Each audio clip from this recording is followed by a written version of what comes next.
Well, Kent came very highly recommended to us, and the challenge was, of course, just realizing that we probably would pay somewhat of a premium for the quality that he would provide us, and so it was just a matter of interpreting the bid properly and coming in at a price that made sense, and Kent did. I mean, he wasn't the lowest price spread, but he was certainly within the ballpark, and we certainly felt that we got good value. One of the things I particularly liked about Kent and about the process is that he very much had a do it right or do it over mentality. Quality of build was there the whole time. Anytime that there was a subcontractor that did subpar work, he did it again. If we did it wrong, we did it again. So Kent just wasn't going to let any kind of subpar work come through. We got, as a result, a very good. First of all, he had great subcontractors in the first place, and second of all, we ended up with the quality of build that I was looking for. One of our design objectives for the house was to make it very entertainment friendly, and as a result, the kitchen is the center of the house. There's a big open space. The rooms flow wide and open with big doorways and everything. That was a key objective, was to make this as entertainment friendly as possible. And yes, we have entertained multiple times. In fact, just around Christmas time, and everybody comments on it's funny. I've always considered the kitchen to be the heart of the house, and then rather than try to focus the house on the living room or other parts of the house, always in the kitchen. That's why the kitchen's in the center. That's why the kitchen is big and roomy. And every time we've had a party, everybody congregates in the kitchen. It's the strangest thing. Well, I guess it's not strange, but it's right.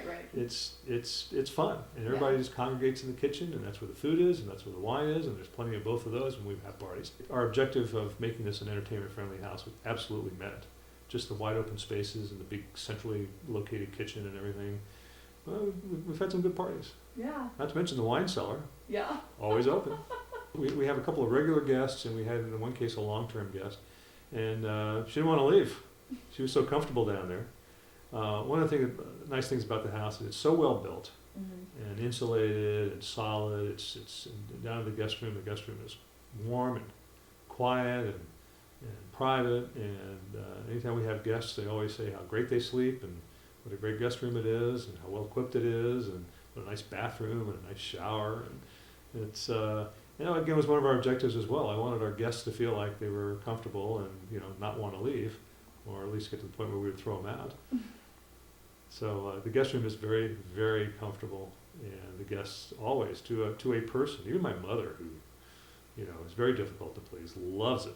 It's nice to come down here all the time because the guest room is so comfy. Kent, didn't disappoint. Just the breadth and depth of his knowledge of anytime with any house, you're going to run into, during the construction process, you're going to run into hiccups, I guess is the best thing to call them. They're just unanticipated or anticipated things you just run into when the house is going up. You go, I don't like that. Or the city will throw you a curveball, or the homeowners association will throw you a curveball, and you have to move on the fly and correct them. And we had 2 or 3 of those, nothing out of the ordinary. The city threw us a curve. The association threw us a curve. I threw a couple of curveballs myself, just when things kind of started coming together, and I saw them and decided I didn't like them and wanted to change it. But whatever curveball got tossed at us, Kent knew exactly what to do. It wasn't any head scratching or anything else. He knew what to do. He had good suggestions and good ideas, and we solved the problem. And he solved the problem quickly and easily. Couldn't have been simpler. I would recommend Kent, yes, to anyone. In fact, I think I have. The problem is that building has been so slow lately that there's not a whole lot of building going on. Although I've noticed on the island here there's been an uptick in tear down and building activity just in the last few months. Yeah. So I think the market's starting to come back. But absolutely, I would recommend Kent.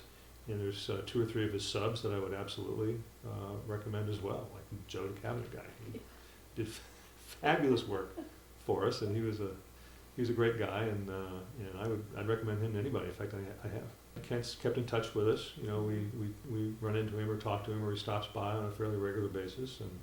And early on we had a couple of normal teething issues, that tweaks here and there and the like, and he's helped us solve those problems by either putting us in touch with the right people or getting the right people over here, and it's worked out fine. I mean, we have no problems with the house whatsoever. Just normal wear and tear. That's it. I mean, house is so well built that nothing's falling apart and everything works, and you know, we couldn't be happier in that regard. We got what we contracted for, which was, you know, which we hired Kent for, which was, you know, we got a quality structure and quality build, and there haven't been any quality failures or any evidence of anything that wasn't done in a top-notch manner.